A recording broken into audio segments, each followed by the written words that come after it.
These are just some of the faces of those lost to domestic violence in Kent County alone this year.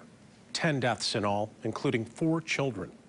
But amid this crisis, one of the very organizations dedicated to saving these lives is shutting down. Target 8 investigator Susan Samples broke the story last fall when Grand Rapids Domestic Assault Response Team lost funding.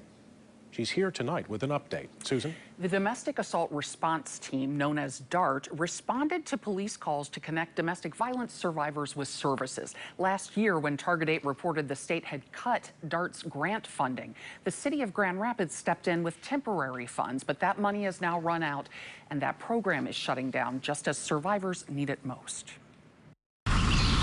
The latest heartbreak, a triple murder-suicide in Wyoming that stole the lives of 2 girls and their mom before their alleged killer, the mom's boyfriend, died by suicide.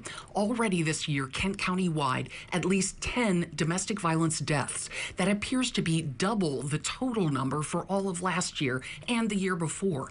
Yet DART, a team of advocates based out of Grand Rapids District Court, will no longer go on police calls after the state shifted grant dollars to other domestic violence programs. We also have to acknowledge we have a critical gap right now in services. Rachel Verwise of Safe Haven Ministries said efforts to help DART find other long-term funding were unsuccessful. I think that's really concerning, considering the amount of domestic violence homicides that we're seeing in the community. The number just keeps going up.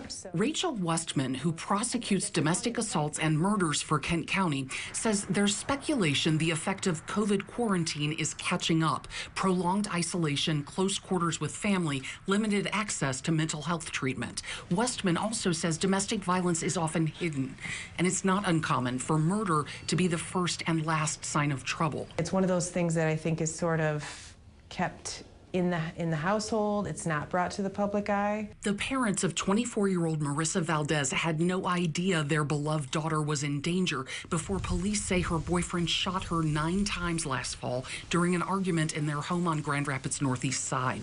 Marissa was pregnant, and the couple's 2 young children were likely in the room at the time. GRPD had no prior domestic violence calls at the home. Seems like it comes out of nowhere, and everyone's kind of asking questions going, what was happening in that household before that? You know, was there things happening and we just kind of missed it?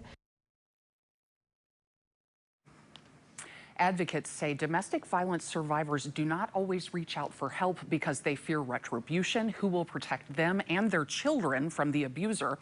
Where will they live and work? It's often a complicated risk analysis.